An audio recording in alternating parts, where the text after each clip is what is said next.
Welcome, everybody, to Dead Talk Live. I am your host, Viz, and tonight, for the first time, we are holding a Dead Talk Live team entertainment news roundtable. And let me just introduce you guys first. On the left, we have our executive producer, Efrain Rodriguez. And on the right, we have one of our lead writers, Bob Garland. Guys, thank you for coming on here. We're just gonna Thank you for have having a us. we're just gonna have a chat tonight, do a little roundtable discussion of some entertainment headlines and topics, and to just let you guys know on how this idea came up.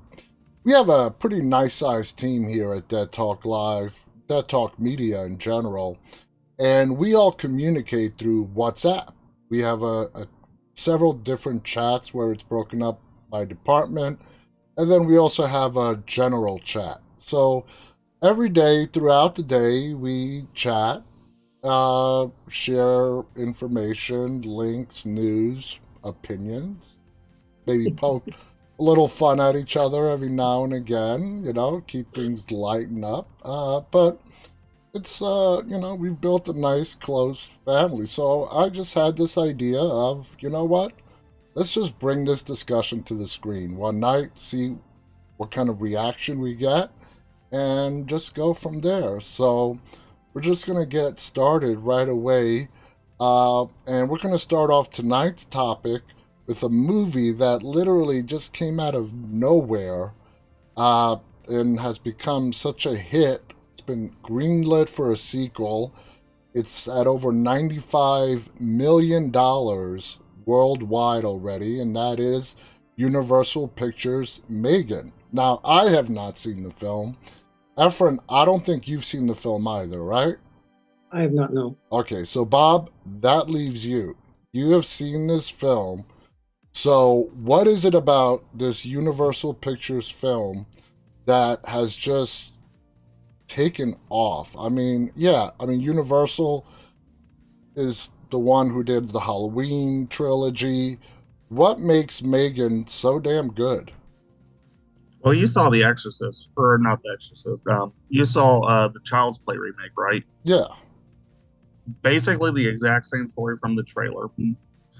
A guardian gets this kid this electronic toy, and it just goes crazy. But in this one, it's a little girl. Her parents die literally at the beginning of the movie, and her aunt works at this like big toy company. I guess it's supposed to be like part Apple, part Hasbro, where they do like a lot of these like really advanced toys. And she's been working the the aunt, played by Allison Williams from Get Out. Mm-hmm. She works there, and she develops this prototype, which is Megan, and ends up pairing it with her niece, since her niece just lost her parents, and the doll is kind of like helping her get through everything, and then the doll just starts going crazy. Now that sounds very familiar, like Child's Play, like you mentioned, but also a movie recently where we had on the cast and crew, and that's Christmas Bloody Christmas, where this AI Santa just decides to go crazy. So, Efren, this is not a new story. Not having seen the movie, having heard what the story's about, what do you think, lent to this success that this movie is seeing right now? Well, that's exactly it. You just mentioned Christmas, Bloody Christmas, and I mean it's that kind of fear of AI that everybody seems to have, and it's been around for decades. I mean, come on, go back to the Terminator, Westworld, the But original Westworld, even. does Megan take place like in today's world or like 50 years in the future or something like that? It's supposed to be today's world, but some of the stuff that exists are clearly for the movie. So it's kind of like it. It's more like it should probably take place the next couple years. So it's a little bit more ambiguous with the kind of stuff that it has, like tech wise. But the movie itself seems to present itself as if it's 2023 or whenever it was shot. Now, that reminds me of like one of my favorite AI films, and that's iRobot, all right? Where we have the three laws, Mhm. okay, that will prevent a robot from hurting a human being. What is it with this prototype, Megan? Uh, is she actually artificial intelligence? Does she develop the ability to think for herself? Does she develop a conscience, the ability to make decisions without any programming? What is it about her? Yeah. So, do you want a spoiler on like the theory on like where it Yeah, turns yeah, bad? yeah, yeah. So there's a point where a dog bites the niece. Megan goes to kind of like pull the kid away and gets under this fence, and the dog bites the doll on the neck, and that just kind of causes it to go crazy. But it goes completely AI. Like they build it as an AI, and I'm pretty sure they don't mention the three laws of robotics. And I was sitting in the theater, and that the first thing when I started seeing like what I considered was the red flags, I was like, they should have put that in. Very Yeah. first thing was the three laws. Mhm. But it does. It becomes its own kind of AI. It becomes kind of like a toddler Skynet, so to speak. I don't want the ending spoiled, but this thing has been greenlit for a sequel because of the success it's seen so far. And let me just show you guys some of the numbers. Here we go. Domestically in the United States, to date, over $60 million. International, over $35 million for a total gross worldwide of over $95 million. And this has been out for 11 days, less than 2 weeks, and it's about to break the $100 million mark. That's just phenomenal. For a horror movie that came out around Christmas time to bring in this kind of money. Normally, Christmas time is not the season for horror movies. That's So, against what kind of a budget? yeah, well, this is Universal Pictures, so this had a big budget. This is a studio film. This is Really? I thought Well, it's Blumhouse had something to Blumhouse. do with it. Yeah. Yeah, well, Blumhouse works with a lot of different distributors and other companies, but Blumhouse also did the Halloween movies. Well, I mean, Blumhouse usually they're pretty good about raking things in no more than maybe 15 million. Like I know the Halloween movies got a little bit carried away on their budget, but I think Megan was somewhere around that 12, 13 million. And I think I saw it on Wikipedia, so I'm not 100% sure. this is Box Office Mojo, which is now owned by IMDb. What I loved about Box Office Mojo before it was taken over by Amazon is that it actually told you the production budget. They have since removed that, and we have Mhm. no idea. But if you look at, the opening date, which is January 6th, hell, it's after Christmas. It's a New Year's movie. $11 million, and then around day 11, it shoots back up to $7.5 million, and it's been up and down, but it's been steady the whole way through. So I'm Weekends gonna it'll check. always shoot up. What'd you say? Weekends it'll always shoot up, obviously. Yeah, I That's mean, what it does. I'm gonna check this out. I'm gonna check it out when it comes out on Peacock, since it is a Universal film, and see what just all the rave is about. But you personally, Bob, I mean, did you enjoy this film? Yeah, I mean, it was a good popcorn movie, and usually when I go into horror, like that's my rule of thumb is don't expect Shakespeare. Just hope I can turn my brain off and have fun, But and that's pretty much what it was. I mean, That's what the movies are about, man. but is it a good horror film in regards to story? Is there just a lot of blood? It doesn't look like a bloody film. It looks like a PG-13. psychological thriller. It's PG-13, and I dug into it. I did a little bit of research. Apparently, there was an R-rated cut, but it rode the line between R and PG-13 like so close that they said, "Well, you know what? We'll reshoot the couple scenes we need to get it down, and then we'll release it that way." Was it And blood? I'd like to You like this? I'd like to see an R cut. Was it bloodier or less bloody than what you thought it would be going into the theater? Um, I guess less bloodier because I expected more angle and more visuals on the actual like kills. I mean, yeah, But there's a lot of it. that's cut it away. More child's play. Yeah, that's what I was going to say. This isn't the sadistic Chucky, who just before he's cornered in a toy store and is about to get popped, he embeds his soul into a doll, and that's how the whole Child's Play franchise got started. So now, on to another thing here. Let me bring us back up to the website, and that is HBO's The Last of Us. Okay, now I have not seen this either, but this is based off of a game, all right, and it's had like the second largest debut right behind House of the Dragon. Have both you guys watched this? Yeah, I watched it this morning. All right, Efrain, what is this about? It's basically apocalypse, the apocalypse, zombie apocalypse from the beginning. Oh, so this is a zombie show. Sort of. It's I don't want to give too much away, because it's brand new. Uh-huh. But it's like a viral zombie apocalypse, that's all I'll say. And it's a very different take on like how you would do a zombie. Is it more like Resident Evil as opposed to Romero? No. It's very, very different, but very kind of original almost in the way they went about it. Okay. It's an environmentally friendly zombie.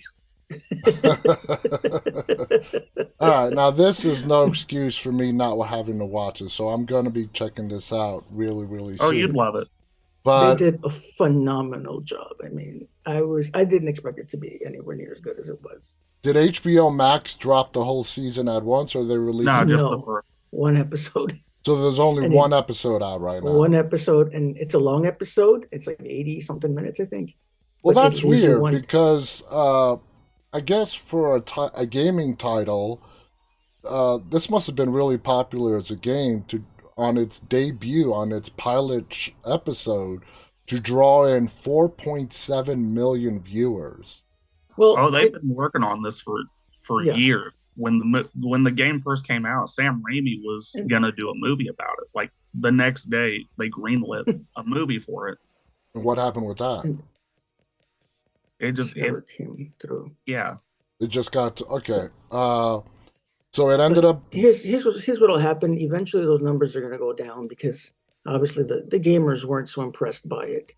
Everybody expects it to be. Yeah, everybody expects it to be exactly the way it was in the game, and that's not going to happen. It's the same thing with books turned into movies. It's got to be an adaptation. Turned into movies. Yeah, it's an adaptation. Yeah, exactly.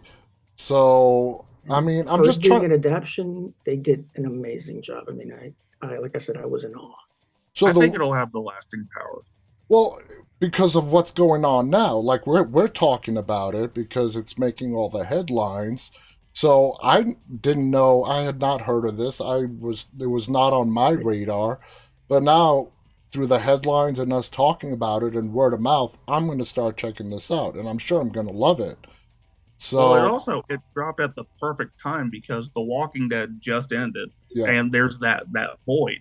So, House of the Dragon, the only way it could have done better is if it dropped about 6 months after Game of Thrones ended, and this drops relatively in that same kind of window, and it's filling that void. So you have a lot of people who probably didn't play the games that just were obsessed with Walking Dead. I guarantee they're probably going straight for this because it.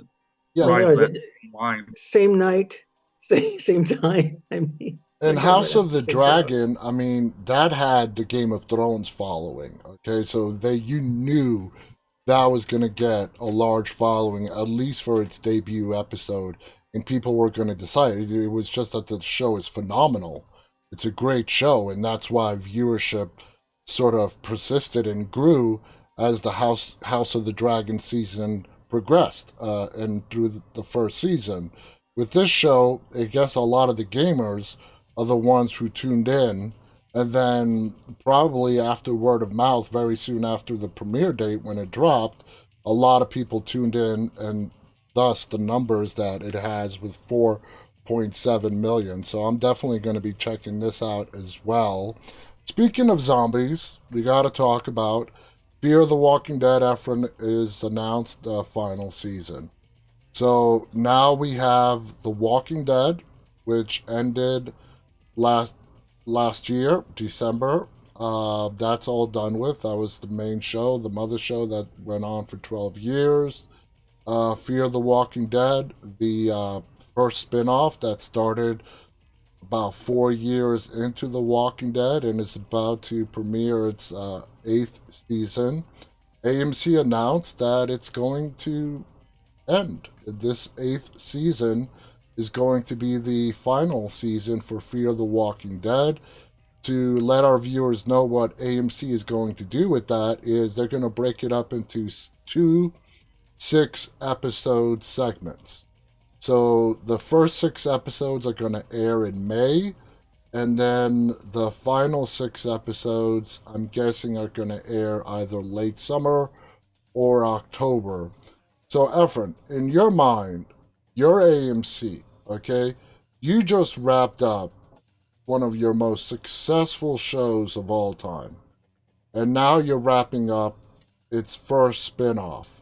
You're putting all your Walking Dead chips on these two other spin-offs that are coming soon. One of them is the Maggie and Negan one, and then I believe later on this year is Norman Reedus's Daryl one in Paris, in France. The Rick and Michonne one is going to be a limited series, probably maybe 1 or 2 seasons at most, but that's not coming till 2024. So if you're AMC, what's your logic behind killing off Fear the Walking Dead after this year and putting all your bets on those spin-offs right there? Only thing I could imagine is maybe budgeting, because it almost seemed unprecedented. Come on, they just brought Kim Dickens back at the end of the last season. It looked like they were, at least I would think they were going to go longer than this. Me too. When I first heard several years ago now that they were canceling The Walking Dead, I thought Fear would persist for several more seasons. So I was kind of surprised last week when I found out that they're ending the show. Fear the Walking Dead never had the numbers that The Walking Dead did. And people, whenever I spoke to people, when they asked about Fear the Walking Dead, I always told them, don't compare it up to The Walking Dead. Judge it as its own show. It has its own characters. Yeah, there is crossover. But judge it on its own merits. And if you do that, it's a pretty decent show. They just brought back one of the early season's favorite in Madison and Kim Dickens, just to find out that this is the final season and they're going to be getting rid of her. Now, I have, let's see, right here, they released a trailer. So let's go ahead and watch this Fear the Walking Dead trailer of the final season 8.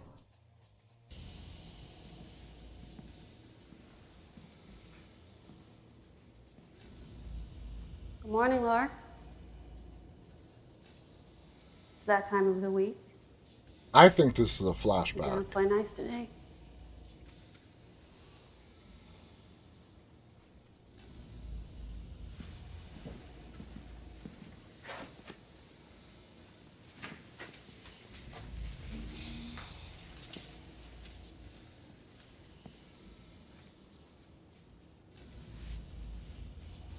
You see you're skipping meals again?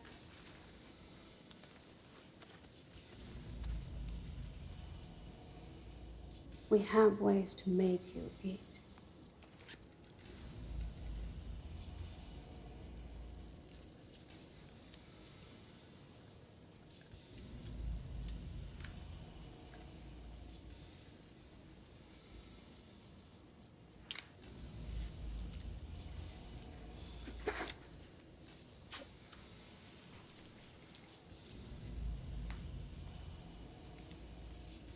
See you next week, Laura.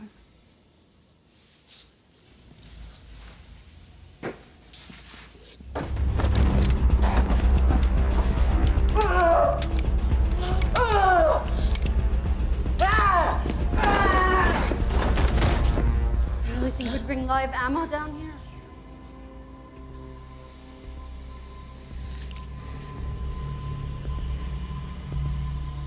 I knew you wanted to die, Mark. But Padre's not gonna let that happen.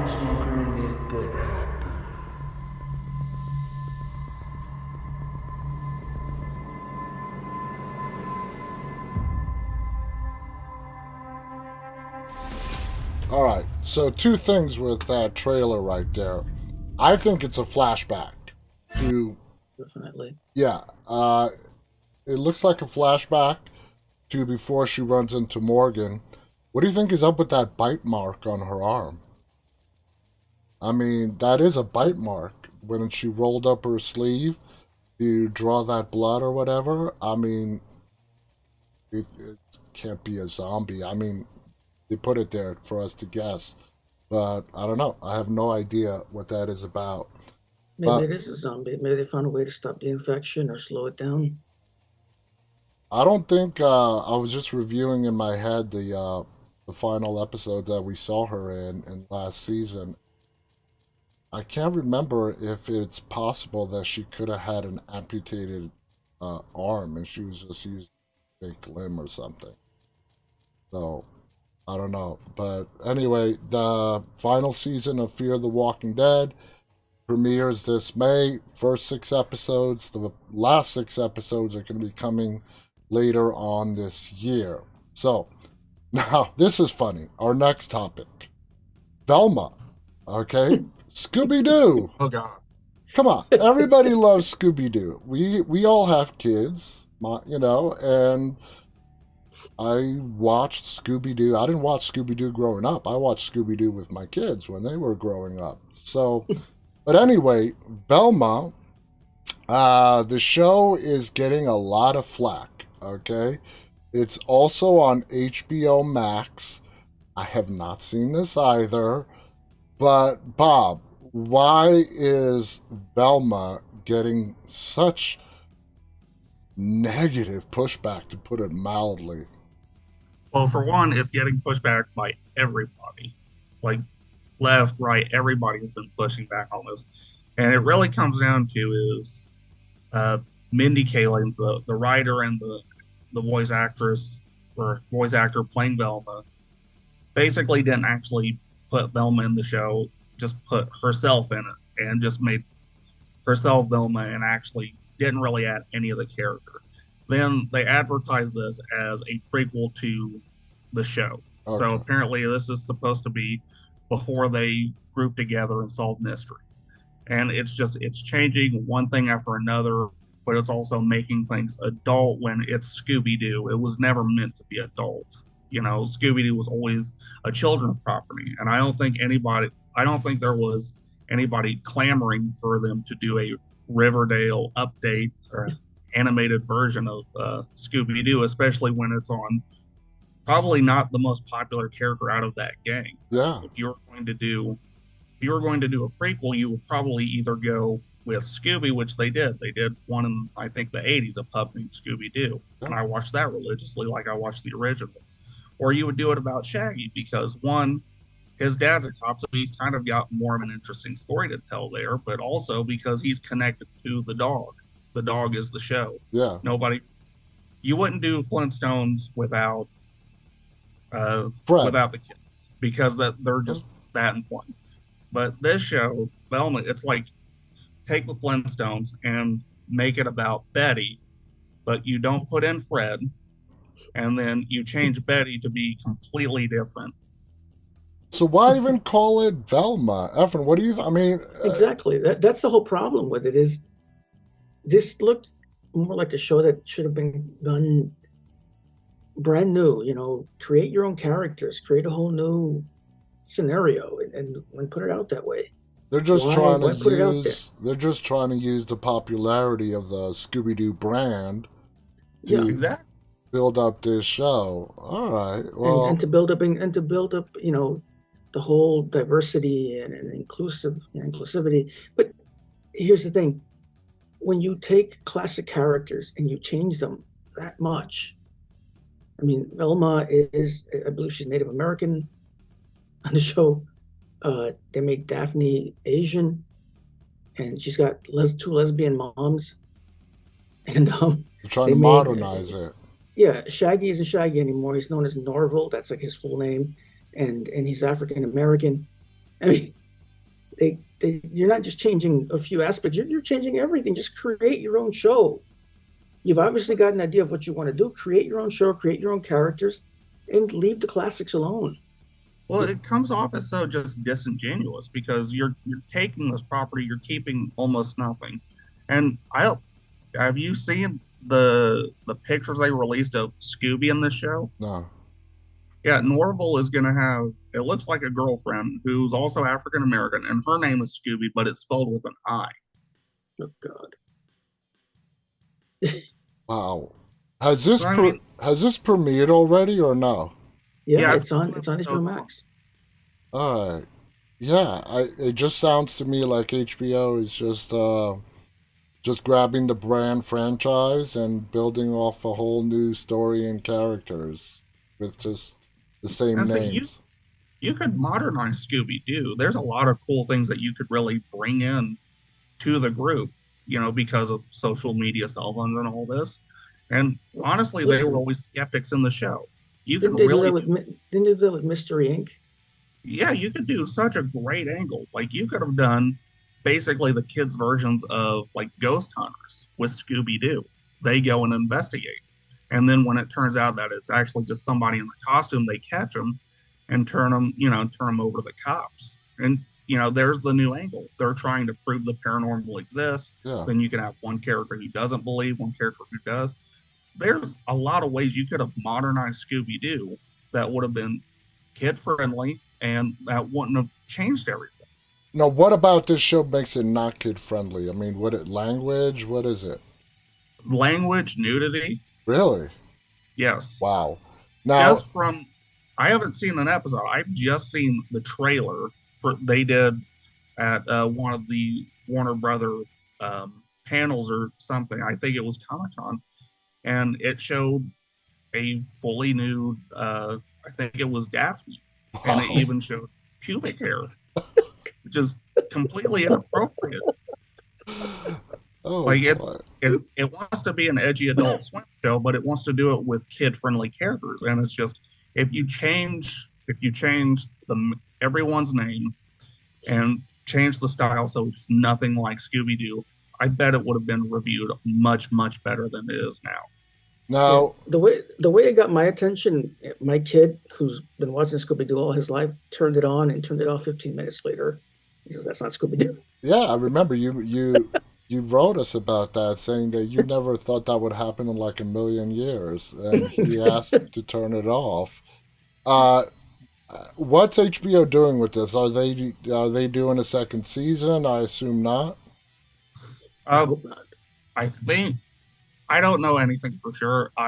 Because I watch as many videos to kind of get as much information as I can when it comes to this stuff, and it looks like they're going to try to do a second season. I don't see it happening. I think by the end of this season they're going to quietly cancel it or just never talk about it again, which would be for the best. Are you Bob? Does this make you want to check this at least one episode out and see what it's about? Not really, because I mean, neither. Me neither. one, time is precious, and two, it's just stuff like this. I'm burned out on it because I think I'm more horrified by the idea. Well, they want to do inclusivity, and that's great, but there's so many great actual characters that you can do things like that with. And I don't think taking Scooby-Doo and bastardizing it was the route to go. And then not even put the real Scooby-Doo in it. Exactly. I mean, there's a kid's show called Craig of the Creek that does it so tastefully. They don't throw it in your face. It doesn't become the basis of the whole show the way they just don't do it with classic characters. Yeah. Anyway, moving on. Another franchise that might be coming to an end, let me bring that up, is one of the best horror franchises, I'll go ahead and say it, and that's the Conjuring franchise. They are doing a fourth film, but according to James Wan, the fourth film may be the final film in the Conjuring franchise. Now, that doesn't mean it's going to be the final film in the Conjuring universe. And it said about the third one. Annabelle, The Nun. This has spawned a lot of spin-offs that have done well in their own right. Now, The Conjuring 3, The Devil Made Me Do It, was okay. It was good. I actually rewatched it like 2 weeks ago. But it's nowhere near as good as the first and the second one. I didn't like the fact that they brought in the whole living person witch aspect into the third film that was causing the demonic possessions and all the curses and all that. I think that just, sort of took away the 100% paranormal aspect of the film. As far as the Warrens and their story, Efrain, do you agree that it's time to put the main film stories to rest? I don't think there should even be a fourth one. I think you got to let the Warrens sleep, man. There, enough already. There is a I love the characters, so yeah. I'm geared up for the fourth one because I did enjoy the third one because it wasn't trying to be any more complicated than it really was, and I get the embellishment thing, but honestly, I'd be okay if the fourth is the last one if they greenlit like a show with Patrick Wilson and Vera Farmiga the next day, because really the appeal of those movies is just the chemistry between those two actors. Yes. And seeing them in those. There is, but their chemistry is nothing like the real Warrens. No, they're not. And the stories are really loosely based on especially all three movies. Arnie Johnson, the third one, the Rhode Island house in the first Conjuring movie. They're all very, very loosely based on the Warrens' involvement in those cases. But I enjoyed the third one. Don't get me wrong, I enjoyed it a lot. But compared to the other two, the first two were much, much better. Now, they are also making a Nun sequel. Now, that I'm looking forward to. Yeah, I am too. The way that they ended the first one and how they actually tied it into the Conjuring movie. And, I mean, do you have high expectations, Efrain, for this sequel for The Nun? I do. I mean, I am fascinated by the Valak demon and the way it kind of tied it into Annabelle creation. And I'm curious to see what they're going to do with the second Nun. Bob, what do you think is going to... There's no real mention about the Annabelle series. What do you think they're going to do with that?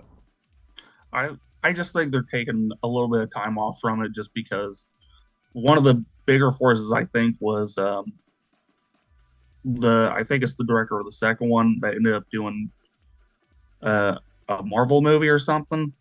I can't remember because I haven't seen the Annabelle movies. Well, James Wan did the new Aquaman movie that's yet to come out. I think Annabelle's just taking like some time off. I think they're gonna bring her back. I think it's probably gonna be after Conjuring 4 because after that comes out, there is gonna be that question: is this universe dead? Is like the Nun the big cap off, or is this the big cap off?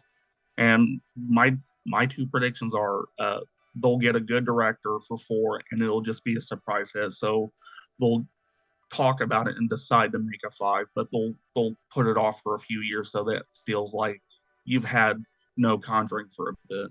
And I do think Annabelle will probably get another movie. Me too. This franchise has been way too successful. I think you're right. They're just going to wait. This hasn't even... I think this is still in script development. They're going to film it, release it, see how well it does, and then any decision moving forward is going to really solely depend on how much money The Conjuring 4 makes and how much of a cry there is from the people to keep this franchise moving on. And you got to keep in mind, beyond The Nun and beyond Annabelle, there are so many more stories just that we've seen in the movies from their little haunted room museum upon which more spin-offs can be done. You know, I mean, Efrain, are you a fan of them continuing to expand the universe? or do you want them to Well, keep it contained to where it is right now? I was looking the other day, and is there true that there's are there really 5 Insidious movies already? Yeah.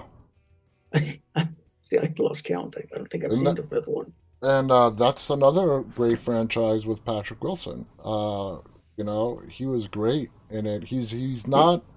you He start was. losing track after a while. So Yeah, he was in the. in a way, I like what they've done with this series because they branch out on it.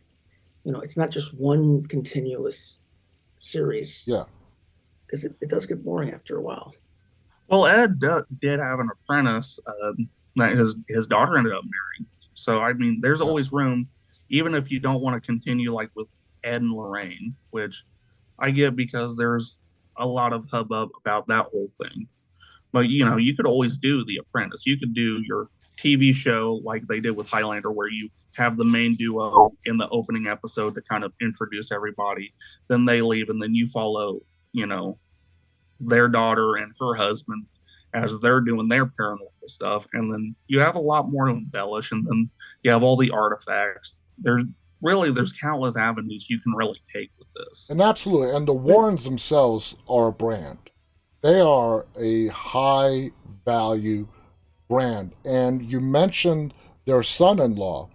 There's a new show that came out last month on Netflix called Haunted 28 or 28 Haunted. Now, what they do is they take it's an area that Netflix has never really delved into, and that is paranormal investigating. What 28 Haunted is they take 3 separate paranormal investigative groups and put them into 3 different locations throughout the country. And they have to spend the full 28 days there. And one of the people that are monitoring all 3 groups is the Warrens' son-in-law. Wow. So that's just them building on that the whole Warrens brand. And the basis of this show is that the Warrens, I don't know if this is true or not, but the Warrens supposedly had a theory that in order to fully get the scope and magnitude of a potential haunting going on in someone's home or at a location, you can't just go in there for a day or two. You got to spend at least 28 days to sort of get the full picture of what's going on. So the show was very, very interesting. What I found interesting is that about 2.5 weeks in, all 3 groups started to sort of rub each other the wrong way. Like there's at least 2 or 3 people in each group. And, spending 4 weeks with somebody that you don't really know that well, there's going to be disagreements. Some of it, a lot of it is played up for the television part. But you guys should check it out because it takes the Warrens brand and incorporates it into a new Netflix show in a genre that Netflix has never gone into before, and that is the whole paranormal investigation. So anyway, I'd love to see somebody do a movie where they actually portray them realistically. Well, that's going to be boring. It'd be so mean too. It would be so mean-spirited. But I don't think anybody watches The Conjuring. I don't doubt that that she was the real deal. Well, he was a lot of bluff and talk. He was. Well, also, go on. Sorry. Also, you would have to end up getting into the rumors that, like, I think the craziest thing I read was they shared a lover and that kind of stuff. No, that I don't want to say. Yeah, like I feel like there's no way to do it and just not be mean-spirited. And I think the appeal is, it's really not so much the characters Ed and Lorraine. It's really in the performances between Patrick Wilson and Vera Farmiga. Like if you give those two, if you give them 2 different character names, if you call them John and Janet Smith, it'll be just as them in good. the exact situation. Yeah, people are gonna love it just because people love seeing that chemistry with them. They have a great. Fun to watch them. I totally agree with you. They have a great chemistry. You actually can feel the love that they have for one another. And if people were told the truth, Well, hell, you want the truth in regards to the first Conjuring movie with the Perrin family? They showed up, they did the seance, it went horribly wrong, and the dad, Roger Perrin, kicked the Warrens out. And if you hear the story from the kids, and I mean, not only did Roger the dad kick him out, he physically threw them out of the house because the risk and the danger that they put his wife through. Because what happened during that seance is she got picked up from the seance chair and thrown like 10 feet back into the kitchen. And that was, he saw that as them just exploiting their situation, not It really freaked him trying to help out. them. And then the infill thing, I think they were only there for like half a day, and Yeah. then they left. So I mean, the fun of the series is the chemistry and the embellishment, because Yeah. we're at a time where we just want heroes. Like, we don't. If you made a movie about the real Warrens, like how they really were, or the way a lot of people believe they were, you wouldn't have really the kind of fun with it. What you would have is something pretty depressing, pretty bland, unless you got like somebody really talented to make it look pretty. But then again, like, you're taking away from the real grayness of it. Absolutely. I totally agree. I don't want to see the real stories because I've heard the real stories and they're boring. I have absolutely no problem with 98% of the films being completely made up. So, some announcements to make here.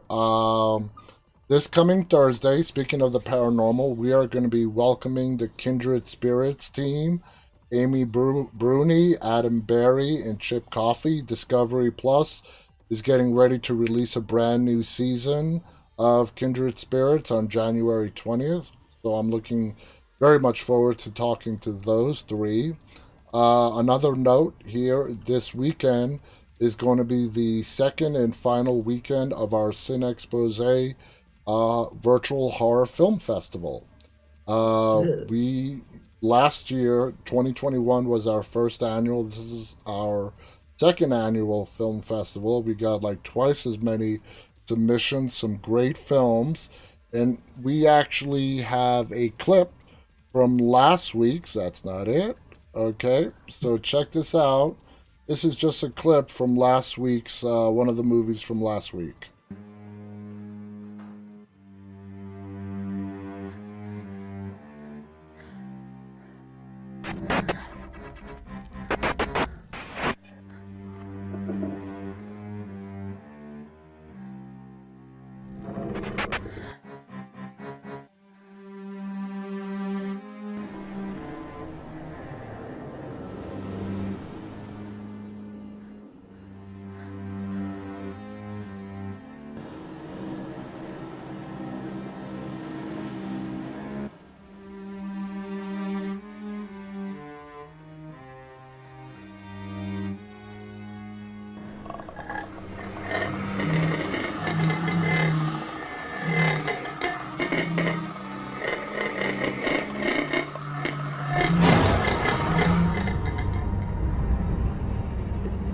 Yeah.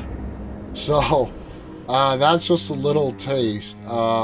We are celebrating filmmakers from around the world. We literally have submissions from South America, Europe, and all over the world. And we have a full slate starting this Friday through Sunday. Another 3 days jam packed starting at 8 p.m. Eastern. You can watch live at the Cine Expose YouTube channel, CINEXPOSE.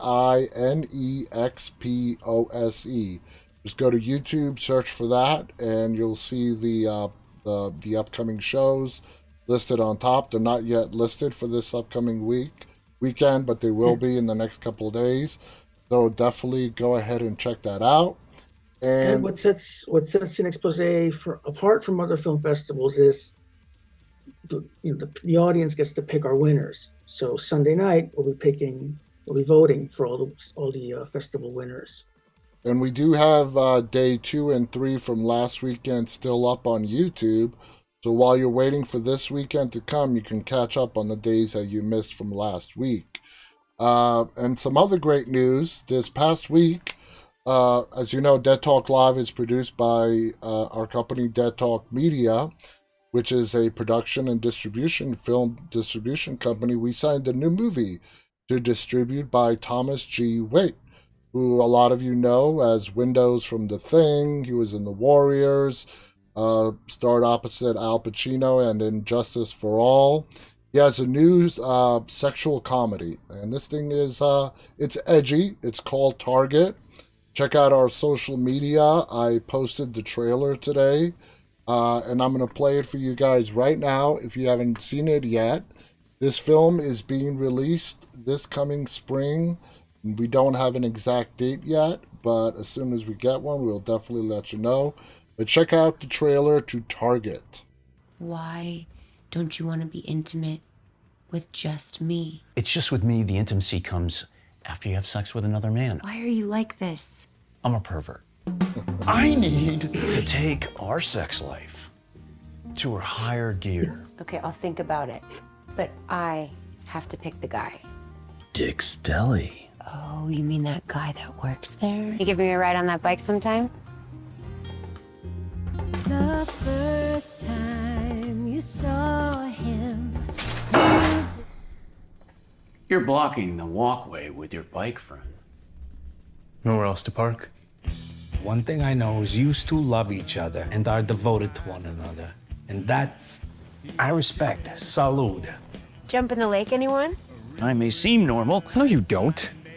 Seem normal at all. Nice spies, dude. I am cuckoldom. It's a metaphor for guys whose wives cheat on them. But some men actually want their wives to have lovers. Let's put it this way. I'm a process guy. Okay. Honey, I know that you want this, but his soul stays in me forever. They say. I'm really flexible. Wanna wrestle for her? What? I hate people! You're not gonna like it. Whoa. But it appears your house has been targeted. Here, do you want some water? Why? But I want a glass of water! You stabbed him, then you shot him? Wow. He was already stabbed. I shot him by accident. Why would you shoot him if he was already stabbed? Can I get a glass of water? So what do you think? About what?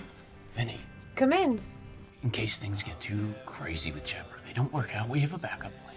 A backup plan? Goodbye. I was just going. There you guys have it. Target coming this spring. It's edgy. It's a boatload of fun and lots of laughs, but it is edgy. Got to warn you right there. It'll be available on streaming video on demand sometime this spring. Please keep an eye out on our social media and news channels. The trailer is up now on our Dead Talk Live YouTube channel. So anyway, I guess that brings us to the end of our show. Believe it or not, we've been going for almost 50 minutes. I want to thank you guys. I think this was great. I really enjoyed talking about the latest entertainment news stories. There's always something new to talk about. And, you know, I've said this before, you know, I'm so busy, I don't really get to keep up or read a lot of the entertainment news, being in the industry as we are. So I rely on our chats, on our team chats, to stay informed, because a lot of the times I have just no idea what's going on. So I want to thank both you guys. Again, this is Efrain Rodriguez, our executive producer, and Bob Garland, one of our lead writers. Until this Thursday, join us at 1 p.m. Eastern to tune in and watch the Kindred Spirits team. Their new season is starting January 20th. On behalf of Bob, Efrain, and myself, stay safe and stay walking. Good night, everybody. Good night.